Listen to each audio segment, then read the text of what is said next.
You're watching KWQC TV, the news leader, making a difference in the Quad Cities. Live from the KWQC Broadcast Center in downtown Davenport with Morgan Otier and Kyle Keel. This is Quad Cities Live. Today on QCL, let's feed our children. United Way of Whiteside County is launching an emergency meal program for students affected by the ongoing SNAP benefit pause. How you can help out or sign up for support. And get to know Melly's Cafe, a family-owned breakfast haven serving up fresh delights all for you. The latest on this Bettendorf business and an upcoming anniversary celebration at the Pancake House in Moline.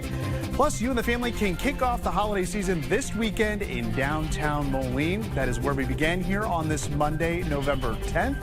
Welcome to Quad Cities Live. Thank you so much for joining us this afternoon. I'm Kyle Keel. My co-host Morgan Otier is off. Well, if you've driven in downtown recently, you may have noticed the holiday lights and decoration already popping up. It's all ahead of the traditional kickoff to the holiday season in downtown. We're talking about the Moline Holiday Hop happening this Friday and Saturday, and two businesses participating are Dead Poets Espresso and Benton River Brewing Company. The owners of those two companies, Charles Law and Nick Bose, respectively, are here with us today. Gentlemen, thanks for coming on down. Thank you. Thanks for having us. Always an exciting time of the year as we kick off the holiday season. It's already looking great in downtown Moline. So let's get right into it. First and foremost, if you're headed to the Holiday Hop, you're going to hear a lot of the music. Yes. It's going to be music both days. The Friday night, there's some at Dead Poets Espresso specifically. There's going to be some wandering carolers going on throughout the event on Saturday. There's going to be a lot more at Old National Bank on Friday. Okay. There's even a ukulele group going around. Oh, a ukulele that is Saturday group. afternoon. All right. So you're going to see a lot of music downtown throughout the event times. Yeah, everyone loves a good live music, and it'll get you kind of in that festive spirit. So, as we mentioned, you're just two of more than 40 businesses that are partaking in Holiday Hop this year. So let's talk about what each of you are doing. So first, Charles, talk about what Dead Poets got on the menu here for special this year at the Holiday Hop. Yeah, so Friday night we have two bands. Swing Span starts right when the event starts, and an hour later we'll have Burgundy Waltz playing some rock style music. Okay. And then we'll also have deals on our merchandise and some free hot chocolate, apple cider, and coffee, of course. Oh, yes, of course. And then Saturday we have an author spotlight with one of our very popular guests who comes in a lot, Tom McKay. Okay. So come and talk to him. All right, there you go. So you got a full lineup there at Dead Poets, and then you can just head down the street there and get a nice brew at Benton River. Of course, you've got the jingle job. I'm sure you'll be pouring plenty of pints this weekend. Yeah. This is really when the sales start to ramp up for the jingle job for us. So. Yeah. So what do you got going on for Holiday Hop? We've got some free treats for the family, so you can bring the kids in, get some cookies, some candies. And then obviously for the adults, they can stick around and have a beverage, an adult beverage if they'd like. Yeah, and you mentioned the Old National Bank. There's going to be plenty of new businesses that are also going to be taking part in this year's Holiday Hop. That's really exciting to kind of get them into the downtown spirit, right? Yeah, we got 5 new businesses, including Old National Bank, Tiki Club, Sharon's Crystal Palace, Harold's Chicken, and there's one more, and I'm sorry. Arlo and Elm. Thank you. Arlo and Elm, yes, we've had them on the show as well. So they've got some of their merchandise here, the little reindeer statue and that ceramic Christmas statue. We've also got Sharon's Crystal Palace right here, a couple of jewelry pieces. Obviously, we've got Lago Marcino's. It's been down there for a very, very long time, more than 100 years now. So there's plenty of businesses that you can patronize down there as well. Also, there's a trolley both days to help people kind of navigate through the downtown area. Yeah, so there'll be two trolleys, I believe, circulating an 8-stop route, and there's even an ADA holiday bus going around as well for those that need that access. Yeah, I know that holiday bus has been very, very popular in the past, and obviously it's all about making memories as well. I know you have a person who's going to be doing some live ice sculpting as well. Yeah, he's been involved with the Holiday Hop for the last several years, and he does some really cool sculptures. He's a good friend of the brewery as well, so we're excited to see what he comes up with this year. Yeah, his work is really great, and they make for great photo opportunities as well. And speaking of the photo opportunities, there's also going to be a photo booth, a traveling photo booth as well. Yeah, it's going to be stationed right outside Old National Bank. It's a full wagon. You go in, you get your photo, you get your experience, they call it. Yeah. And then you can get that sent to you and have it ready for the holidays. Yeah, it's the Snap Wagon, and they've also been featured on Quad Cities Live. So I love all these small businesses that we feature. They're taking part in all of these small business events as well. And obviously it wouldn't be a holiday event without a visit from the big guy himself, Santa Claus and Mrs. Claus. Yeah, they are at, I believe, Saturday at noon, they will be at Yes. Sfithiad Club. They will. So you want to make sure that you get your Christmas list, get the kids' Christmas list ready, and get a photo opportunity as well. And for those less fortunate, Nick, I know Bent River is one of the businesses where people can actually take a new or unwrapped toy or new unwrapped toy for the Toys for Tots drive this year. Yeah, we're definitely encouraging people to bring toys into Bent River. There's a couple other locations downtown that have drop-offs. And yeah, help out the less privileged children. All right, so obviously a lot going on in downtown. I mean, we could probably take up this whole half hour talking about everything that's going on, but this is a free family-friendly event, and we've got the information that we can pull up on the screen for you. The Holiday Hop happening this Friday evening from 4 to 7, as well as Saturday from noon to 4. If you'd like more information on those 40-plus participating businesses and details on the free trolley rides, you can visit MoweenHolidayHop.com. Again, all of those specials will be happening at different times of the day for different businesses, so you can always head to the website for more information on that. Charles and Nick, thank you so much for being here. Thanks for And having sounds us. like it's going to be a great kickoff to the holiday season. We hope so. All right, appreciate it, guys. Well, next on Quad Cities Live, United Way of Whiteside County is here to talk about a meal program starting later this week to help children, part of the SNAP program. Details on Let's Feed Our Children emergency meal program and how you can get involved next.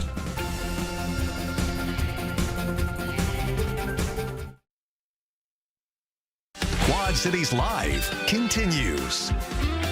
Food insecurity is an ongoing crisis facing local families, and it's been magnified with the ongoing government shutdown. With uncertainty surrounding SNAP benefits, one local nonprofit is working to support children affected by the pause in those benefits.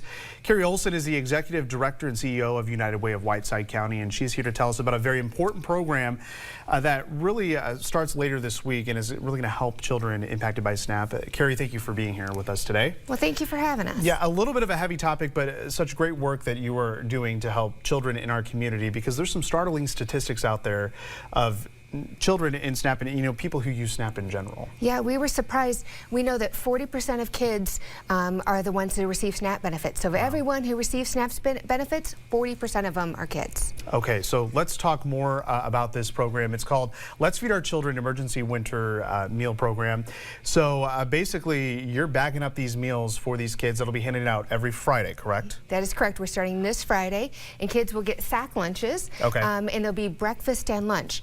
We wanted to replace what they were getting in school. Sure. And most kids on free and reduced lunch are getting lunches and breakfast at school. So we'll provide 2 lunches and 2 breakfasts for over the weekend. And so that bridges that gap between Friday and Monday for those who may not get that full meal. And I mean, these aren't just anything. I mean, you got nutrition in these meals as well. We work really hard for that. So a breakfast might be oatmeal and an applesauce cup and a granola bar, something to that effect. All right, and we want to make sure we make this clear that today is the last day that you can register your child for it, and it can happen through midnight. So you can go to that website at the top of your screen there, uwwhiteside.org, and that's also where you can donate money, because the food banks, they're running low on food themselves. So that means that United Way of Whiteside County, you're having to go buy that food. Yes, in most summers we do a program very similar to this. We run the Let's Feed Our Children program in the summer, and we start that program 6 months in advance by stockpiling food. We buy it when it's available, when it's on sale, when it's at the food bank, when I can get it from a restaurant supplier, but we don't have that stockpile with this emergency program. Okay. So now we're forced to pay retail many times, because even when we go to the Sauk Valley Food Bank, which is a wonderful organization, normally we can buy food at 19 cents a pound, but they're just running short on food. And so we're not able to get everything that we need from them, so we're forced to pay retail many times. All right, so again, if your child qualifies for free or reduced lunch, they can be signed up for this program. Again, you have to sign up today to get those meals starting on Friday. And you're really in need of a lot of volunteers as well, because we were mentioning that the summer program, you handed out 45,000 meals. That takes people to put them, to put all of these items you see here, these non-perishables, into these sack lunches. Yes, absolutely. We have what we affectionately refer to as our lunch factory. The lunch factory. And if you saw the video, you understand why. Yes, exactly. So we need volunteers to come and help us out pack all of these meals. And so we'll be doing that on Thursday, and then we also need delivery drivers to take these to the schools on Friday. And so we have on the website an opportunity for people to sign up for volunteering as well. It will take many volunteers. And thankfully we have a great community that always comes by and shows us support with donations and with volunteering.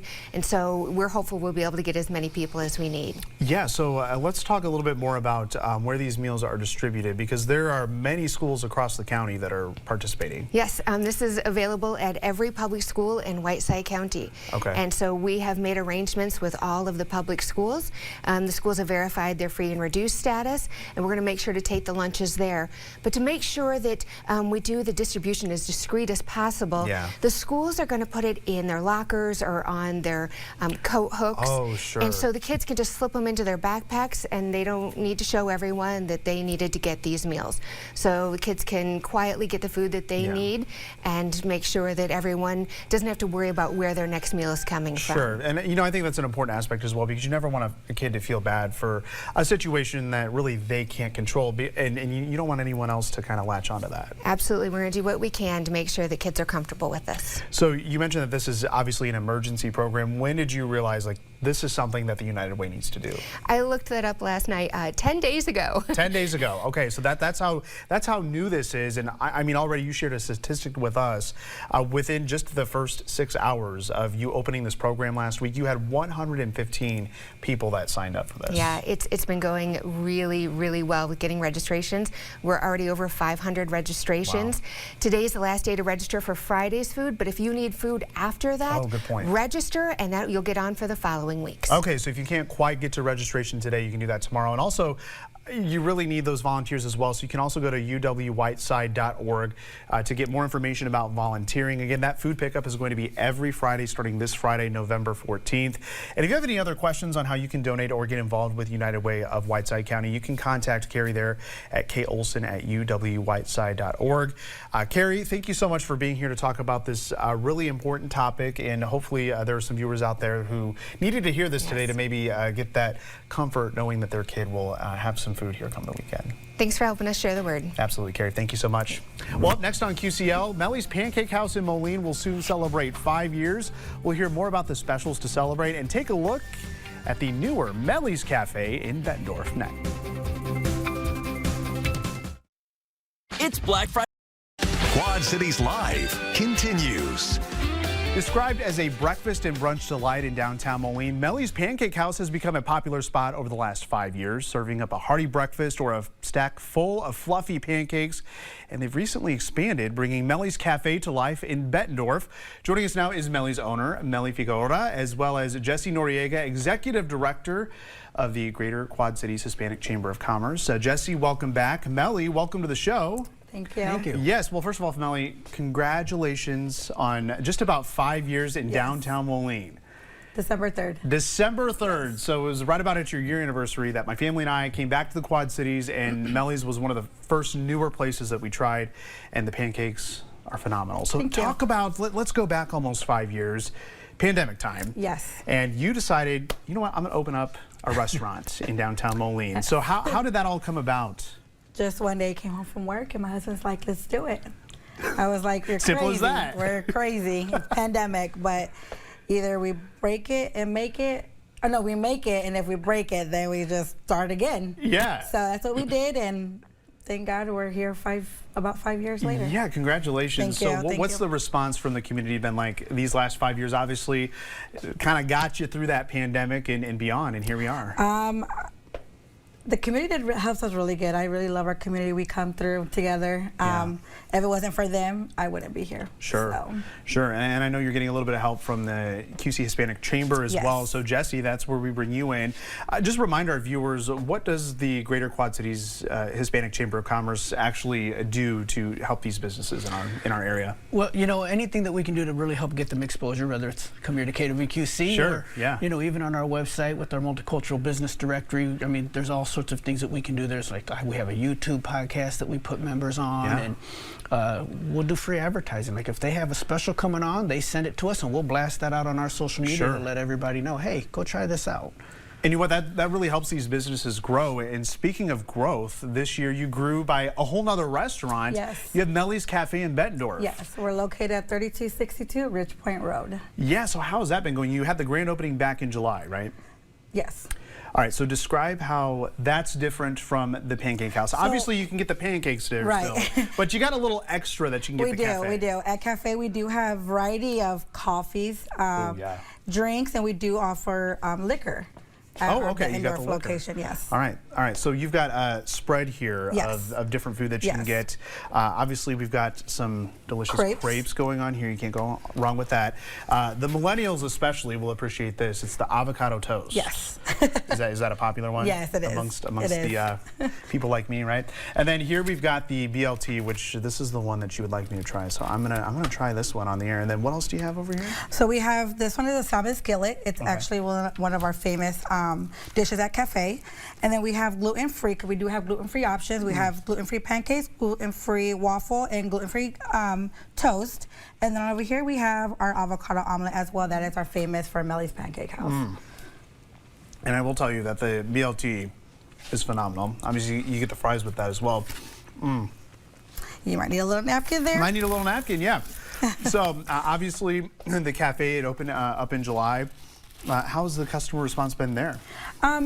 We're starting to get out more. Sure. Obviously, our social media and word of mouth. Big tool, We're starting to pick up, thanks to everybody that's been out there and telling everybody else. But it's going. And obviously, that's where Jesse comes in too. I mean, you're going to help build this business up as well. Definitely. Like I've always said, it doesn't matter if we help people start businesses if they don't stay in business. Yeah. That's our goal. Yeah, okay. So what do you see for the future of Melly's, Melly? I mean, did you see yourself 5 years ago opening up another restaurant? No. I give myself another, maybe 3 years with another one. Oh, you're already having plans to open up another one? We do have plans, but... Really? Okay. Something in the works. Something in the works. Is it going to be something similar in the realm of this? Or do you not think breakfast. I think with breakfast, I think we're good there. Like I said, our community is what keep us open. With breakfast, something different. There is something different about breakfast, yes. I think people can attest to that. I mean, we're looking at some of these masterpieces here. I mean, if you've not been, I've not been to the cafe yet, but if you've not been to the downtown one, it's just, you walk in and you just get like a warm feeling and you're going to get some good food. Yes. Yes, exactly. And I think that's the goal. Well, thank you both here so much for being with us here today and sharing the food here. That BLT is phenomenal, by the way. If you want to check out Melly's Pancake House or the cafe, we have both addresses there on your screen. Melly's Pancake House is located at 1320 Fifth Avenue in Moline. Melly's Cafe is at 3260 Ridge Point there in Bettendorf. You can take a look at the menu, at least at the Pancake House at mellyspancake.com, but be sure to follow both restaurants on Facebook. As Melly mentioned, Facebook has been a big tool for you guys. And then if you want to learn more about the Greater Quad Cities Hispanic Chamber of Commerce or to become a member, you can visit their website, gqchcc.com, and you can also follow them on Facebook. You're keeping the community updated on that. I know you had that gala recently. How'd that go for you? It was a beautiful event. Can't wait to do it again. Good. The responsibility, and I can't thank our sponsors more enough. Yeah, you got lots of support from the community, that's for sure. All right, thank you both for being with us, and best of luck on your future endeavors. Thank you. Yes, of course. Well, up next, Jake Eastburn joins us to talk about our wins of the weekend, including snow. Well, it's kind of a win. We'll explain coming up.